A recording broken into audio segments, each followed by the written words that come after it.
Hey there, Spartans. It's Miss Slattery. Welcome back to First Chapter Friday. Today I have a really cool book for you because it's like tied up in another book series and it's all about loving reading and loving books. This is Fangirl by Rainbow Rowell, and it is about a girl named Cath who loves this book series called the Simon Snow series. And the Simon Snow book series is not a real book series. It's made up by the author here, Rainbow Rowell.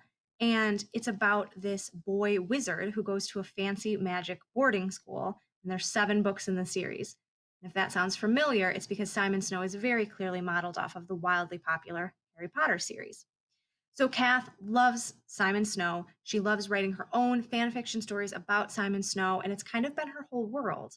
And in this book, actually, there's not only artwork from both Cath's world, but also the Simon Snow universe, and it has excerpts from the Simon Snow series that Rainbow Rowell has made up for the purpose of this book. So I'm going to go ahead and read you the inside cover.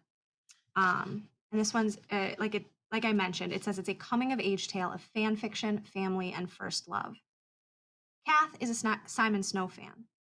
Okay, the whole world is a Simon Snow fan, but for Cath, being a fan is her life, and she's really good at it. She and her twin sister Wren ensconced themselves in the Simon Snow series when they were just kids. It's what got them through her mother leaving. Reading, rereading, hanging out in Simon Snow forums, writing Simon Snow fan fiction, dressing up like the characters for every movie premiere. Cath's sister has mostly grown away from fandom, but Cath can't let go. She doesn't want to. Now that they're going to college, Wren has told Cath she doesn't want to be roommates. Cath is on her own and completely outside of her comfort zone. She's got a surly roommate with a charming, always around boyfriend, a fiction writing professor who thinks fan fiction is the end of the civilized world, a handsome classmate who only wants to talk about words, and she can't stop worrying about her dad, who's loving and fragile and has never really been alone before. For Cath, the question is, can she do this? Can she make it without Wren holding her hand? Is she ready to start living her own life? And does she even want to move on if it means leaving Simon Snow behind? So you can see your tension here between, there's growing up, but then there's also holding on to those things that gave us comfort in childhood and really are just super cool, like fan fiction and reading and book series that we fall in love with. So inside the cover, as promised, there's some really cool artwork. So this is artwork of Cath herself. She's having an emergency dance party. And then there's also fan fiction from the Simon Snow series, or I should say fan art, art from the Simon Snow series. So you can see her there thinking about, Simon Snow, and the other main character is Baz. So it's really, really neat. And I'm going to read you the very first chapter. And then after each chapter, there's a little excerpt, like I said, from the Simon Snow books themselves. So I'll read you that as well. It's like a half a page. Okay. So let's go ahead and get started. And it's really cool because if you like this book, Rainbow Rowell actually went on to write the Simon Snow series. They're the Carry On books, and I read them all. So this one starts, as it says, Fall Semester 2011. Chapter 1. There was a boy in her room. Cath looked up at the number painted on the door, then down at the room assignment in her hand. Pound Hall 913. This was definitely room 913, but maybe it wasn't Pound Hall? All these dormitories looked alike, like public housing towers for the elderly. Maybe Cath should try to catch her dad before he brought up the rest of her boxes. You must be Cather, the boy said, grinning and holding out his hand. Cath, she said, feeling a panicky jump in her stomach. She ignored his hand. She was holding a box anyway. What did he expect from her? This was a mistake. This had to be a mistake. She knew that Pound was a co-ed dorm. Is there such a thing as co-ed rooms?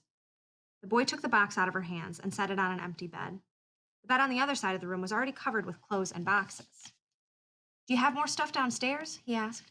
We just finished. I think we're going to get a burger now. Do you want to get a burger? Have you been to Pear's yet? Burger's the size of your fist. He picked up her arm. She swallowed. Make a fist, he said. Cath did.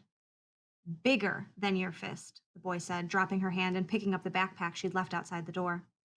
Do you have more boxes? You've got to have more boxes. Are you hungry? He was tall and thin and tan, and he looked like he'd just taken off a stocking cap, dark blonde hair flopping in every direction.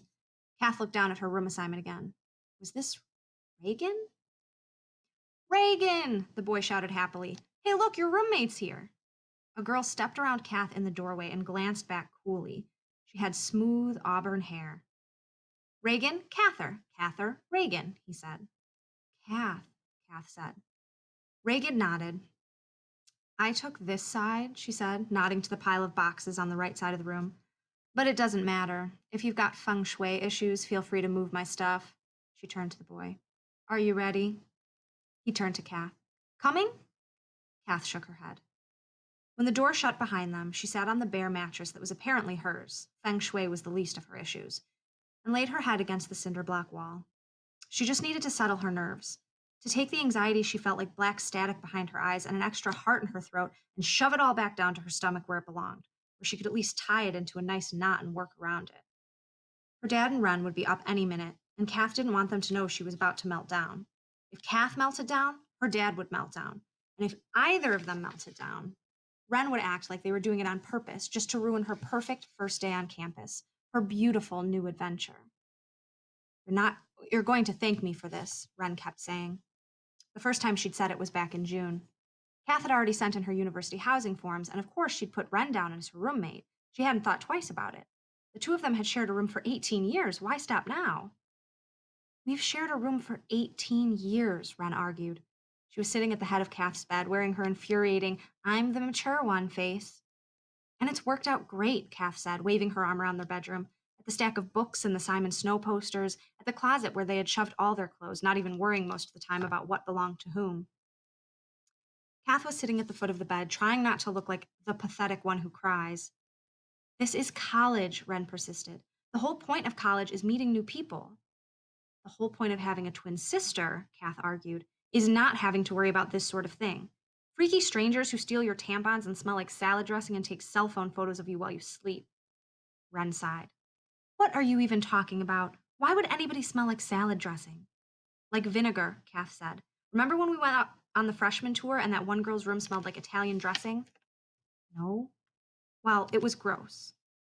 It's college, Wren said, exasperated, covering her face with her hands. It's supposed to be an adventure. It's already an adventure.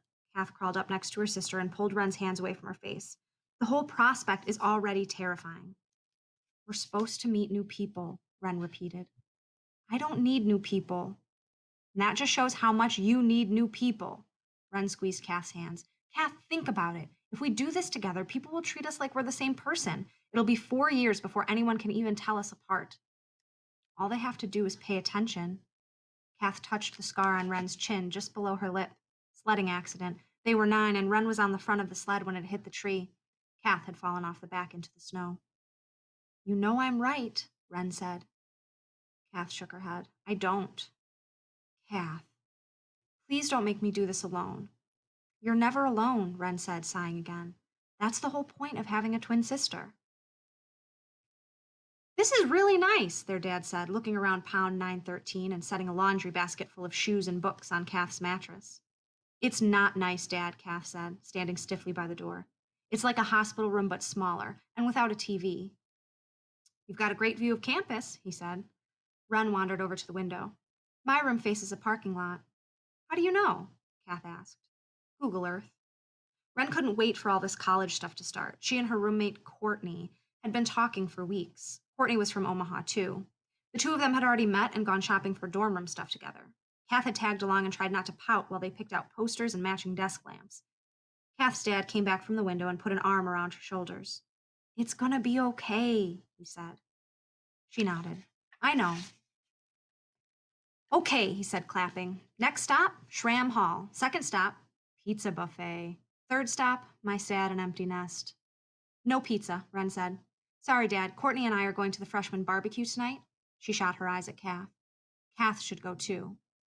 Yes, pizza, Cath said defiantly. Her dad smiled. Your sister's right, Cath. You should go. Meet new people. All I'm going to do for the next 9 months is meet new people. Today, I choose pizza buffet. Wren rolled her eyes. All right, their dad said, patting Cath on the shoulder. Next stop, Shram Hall. Ladies? He opened the door. Cath didn't move. You can come back for me after you drop her off, she said, watching her sister. I want to start unpacking. Wren didn't argue, just stepped out into the hall. I'll talk to you tomorrow, she said, not quite turning to look at Cath. Sure, Cath said. It did feel good unpacking, putting sheets on the bed and setting her new, ridiculously expensive textbooks out on the shelves over her new desk. When her dad came back, they walked together to Valentino's. Everyone they saw along the way was about Kath's age. It was creepy. Why is everybody blonde? Kath asked. And why are they all white? Her dad laughed. You're just used to living in the least white neighborhood in Nebraska. Their house in South Omaha was in a Mexican neighborhood. Kath's was the only white family on the block. Oh, God, she said. Do you think this town has a taco truck? I think I saw Chipotle, she groaned. Come on, he said. You like Chipotle. Not the point. When they got to Valentino's, it was packed with students. A few, like Kath, had come with their parents, but not many. It's like a science fiction story, she said. No little kids, nobody over 30. Where are all the other old people? Her dad held up his slice of pizza. Soylent Green. Kath laughed. I'm not old, you know. He was tapping the table with the two middle fingers of his left hand. 41. The other guys my age at work are just starting to have kids. That was good thinking, Kath said. Getting us out of the way early. You can start bringing home chicks now. The coast is clear. All my chicks, he said, looking down at his plate. You guys are the only chicks I'm worried about. Ugh, Dad, weird. You know what I mean. What's up with you and your sister? You've never fought like this before. We're not fighting now, Kath said, taking a bite of the bacon cheeseburger pizza. Oh, geez, she spit it out. What's wrong? Did you get an eyelid? No, pickle. It's okay. I just wasn't expecting it. You seem like you're fighting, he said. Kath shrugged.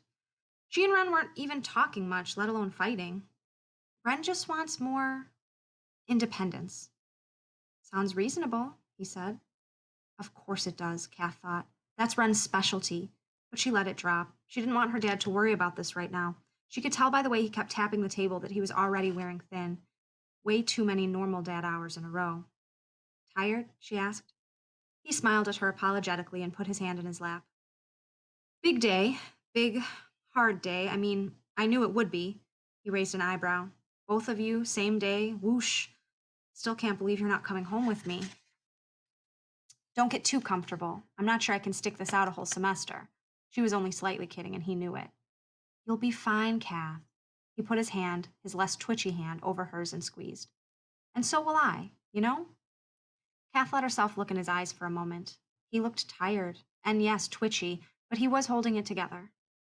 I still wish you'd get a dog, she said. I'd never remember to feed it. Maybe we could train it to feed you. When Cath got back to her dorm, her roommate, Reagan, was still gone. Or maybe she was gone again. Her boxes looked untouched.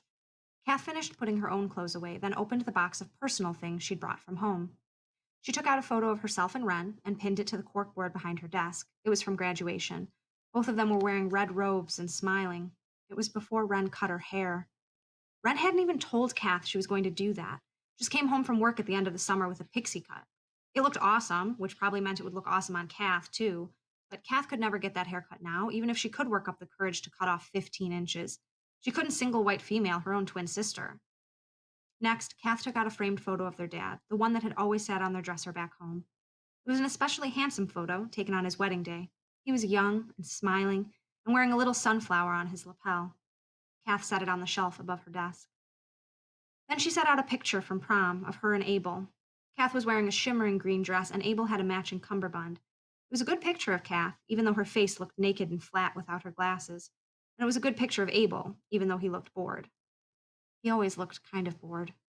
Cath probably should have texted Abel by now just to tell him that she'd made it, but she'd wanted to wait until she felt more breezy and nonchalant. You can't take back texts. If you come off all moody and melancholy in a text, it just sits there in your phone, reminding you of what a drag you are. At the bottom of the box were Cath's Simon and Baz posters. She laid these out on her bed carefully. A few were originals, drawn or painted just for Cath. She'd have to choose her favorites. There wasn't room for all of them on the corkboard. And Cath had already decided not to hang any on the walls, out where God and everybody else would notice them. She picked out 3. Simon raising the sword of mages, Baz lounging on a fanged black throne, the two of them walking together through whirling gold leaves, scarves whipping in the wind. There were a few more things left in the box, a dried corsage, a ribbon Wren had given her that said Clean Plate Club, commemorative busts of Simon and Baz that she'd ordered from the Noble collection. Cath found a place for everything, then sat in the beat-up wooden desk chair. If she sat right here with her back to Reagan's bare walls and boxes, it almost felt like home. So that's the end of chapter 1. And then, like I said, after each chapter, they have these little snippets of the Simon Snow book series. So I'm going to read you this. This is supposedly from chapter 3 of Simon Snow and the Mage's Heir. It says, there was a boy in Simon's room, a boy with slick black hair and cold gray eyes. He was spinning around, holding a cat high in the air while a girl jumped and clutched at it. Give it back, the girl said. You'll hurt him. The boy laughed and held the cat higher, then noticed Simon standing in the doorway and stopped, his face sharpening. Hello, the dark-haired boy said, letting the cat drop to the floor. It landed on all 4 feet and ran from the room. The girl ran after it. The boy ignored them, tugging his school jacket neatly into place and smiling with the left side of his mouth. I know you. You're Simon Snow, the mage's heir. He held out his hand smugly. I'm Tyranius Basilton Pitch. You can call me Baz. We are going to be roommates. Simon scowled and ignored the boy's pale hand. What did you think you were doing with her cat? Okay. So, I hope you have enjoyed this reading of Rainbow Rowell's Fangirl. Again, I'll give you some more information in the blurb on this video, but if you like Rainbow Rowell, she has a bunch of other books, many of them Simon Snow books. Then she also has Eleanor and Park, which she wrote before this, which is, I've read that one too, and it's amazing. Rainbow Rowell's just one of those authors that like gets characters and gets kind of that young adult feeling that we love so much from these books. So I hope you've enjoyed. Definitely check it out and have a great weekend, Spartans. Bye-bye.